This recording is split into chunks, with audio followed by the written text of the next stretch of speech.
See oli Marco Rubio ametlik teadaanne.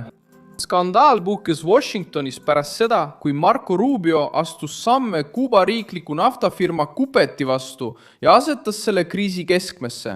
Lepingu eesmärk oli avada tee hiiglasliku kütusekoguse saatmiseks Floridast Kuubale.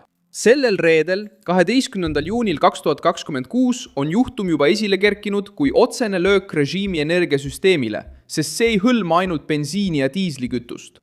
See hõlmab sadamat, mahutit, veokit, riigiettevõtet, väidetavat erasektorit, kõrvalejuhtimise ohtu ja vana struktuuri, mis kontrollib peaaegu kõike saarel.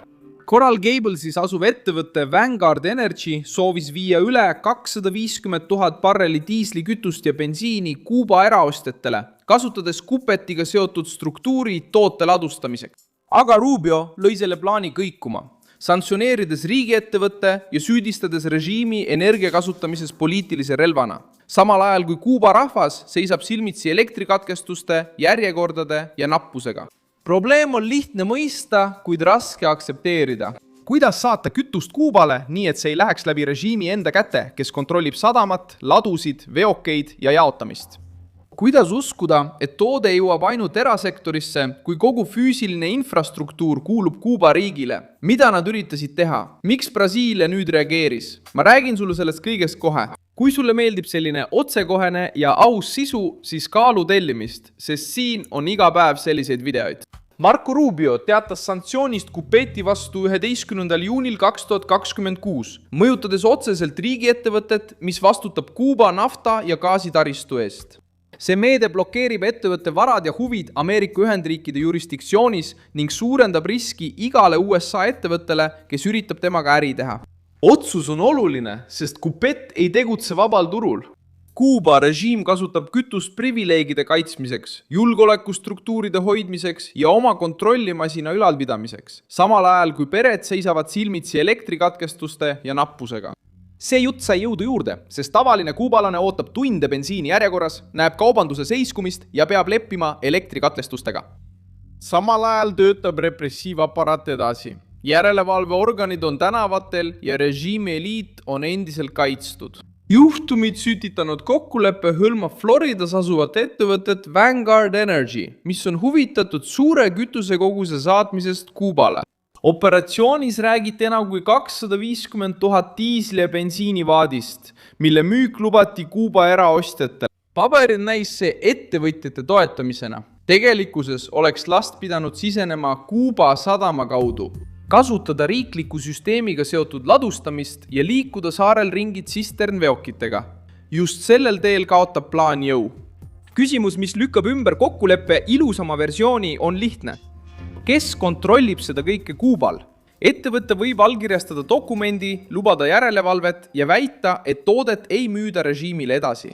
Aga kui kütus jõuab sadamasse, paigutatakse mahutitesse ja viiakse välja veoautodega, muutub tegelik kontroll peaaegu võimatuks. Kuubal ei suuda erafirma omanik kergesti vastu seista sõjaväelise võimu või julgeolekuagendi korraldusele. Esimene kriitiline punkt on sadamas. Tankerlaev vajab luba kai äärde kinnitumist, sadamateenuseid, turvalisust, tasusid ja kohapealset tegevust. Matanzas on oluline just seetõttu, et see on strateegiline kütusepunkt. Probleem on selles, et selline infrastruktuur ei ole sõltumatu erasektori käes. See on seotud riiklike asutustega. Veel enne, kui see jõuab väidetava eraostjani, võib režiim juba tehingust kasu saada. Teine punkt on ladustamine. Nii suur koorem vajab mahuteid, mõõtmist, pumpamist ja tehnilist kontrolli. Cupet tuleb sellesse arutellu, sest ta on osa mehhanismist, mis kontrollib naftat ja naftatooteid saarel. Samuti on olemas struktuurid nagu Kimex ja Kuuba Metais, mis on seotud impordi, kaubanduse ja Kuuba metalesega. Ligadas a importação, comércio e distribuição. Kui need üksused puutuvad kaubaga kokku, saavad teenust või kontrollivad voogu, siis pole see enam lihtsalt eramüük, vaid tagauks Kuuba riigile. Kolmas punkt puudutab tsisternautosid. Pärast ladustamist tuleb kütus viia selle ostjani. Aga Kuubal ei ole suurt eraviisilist vaba autoparki, mis suudaks 100 000 barreleid liigutada ilma riigist sõltumata. Kütus suures mahus vedavad autod on tavaliselt otseselt või kaudselt režiimi kontrolli all. Seega oleks lõppvedu haavatav kütuse kõrvale juhtimise suhtes. ka koguse suurus tekitab kahtlusi. väikeettevõtted vajavad diislikütust ja bensiini kohaletoimetamiseks, transpordiks, toidu varustamiseks, generaatorite ja teenuste jaoks. See on reaalne. Aga Kuuba erasektoril ei ole täielikku vabadust ega piisavat struktuuri, et üksi sellise mahuga koormat kanda. Kui kütust jääb üle, siis kes selle endale saab? Kui puudub järelevalve, siis kes takistab edasimüüki? Kui režiim kontrollib marsruuti, siis kes määrab sihtkoha? Just siin tabab Rubio sanktsioon valusat närvi. Trumpi valitsus püüab toetada Kuuba rahvast ja iseseisvaid ettevõtjaid, kuid ilma diktatuuri varustamata.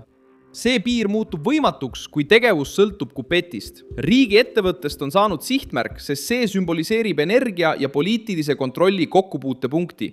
Kui režiim vajab seda kütuse saamiseks, siis pole äri nii iseseisev kui paistis.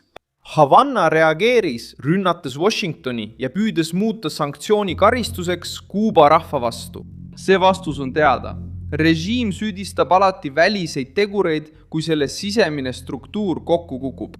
Aga tegelikkus räägib selle versiooni vastu. Valitsus kontrollib nii sissevedu kui ka jaotamist ja siis süüdistab teisi, kui rahvas maksab selle eest lõivu. Tavalise kuubalase jaoks tähendab see välja lülitatud külmkappi, kahjustatud kaubandust, vähendatud transporti ja katkenud igapäevarutiini. Režiimi jaoks tähendab see poliitilist riski. Kuigi ebameeldivam detail on see, et Kuubal võib kütusel olla 2 sihtkohta. See võib käivitada toiduveoki, kiirabi, haiglageneraatori ja abi kohale toimetamise. Aga see võib samuti käivitada patrulli, poliitilise mobilisatsiooni busse, politseiautosid ja jälgimisstruktuuri. Rubio sihib just seda riski. Diktatuuri tingimustes järgib napp ressurss harva neutraalset loogikat. Need, kes on võimule lähemal, saavad esimesena. Need, kes sõltuvad riigist, peavad ootama. Debatis mainitud humanitaarne alternatiiv on Caritas ja katoliku kirik. See tee tundub kõige usaldusväärsem kütuse viimiseks abiveokitele, toidu jagamiseks ja toetuse andmiseks vaestele piirkondadele. Rubio karmistas piiranguid, sest mõistis poliitilist olukorda. Kuuba diktatuur vajab kütust, raha ja lünki. Sanktsioon kupeti vastu sulgeb ühe neist lünkadest kõige tundlikumas kohas. See annab märku, et Ameerika Ühendriikide ettevõtted ei saa kasutada erasektori toetamise retoorikat, et viia ellu tegevust, mis tegelikkuses sõltub Kuuba riigist. Rubio pani sellele valupunktile näpu peale. Kuuba rahvas vajab abi, kuid mitte sellist mudelit, mis toidab sama süsteemi, mis jättis nad ilma elektrita, bensiinita ja vabaduseta. Mina olen Milson Alves, globalist, rahvusvaheline asjatundja ja minu eesmärk on hoida sind iga päev tõega hästi informeerituna. Uudiste lingid leiad video kirjeldusest. Pane sellele videole like, telli kanal ja vaata lõpus kommentaare, et olla veelgi paremini seotud Milson Alvese kogukonnaga.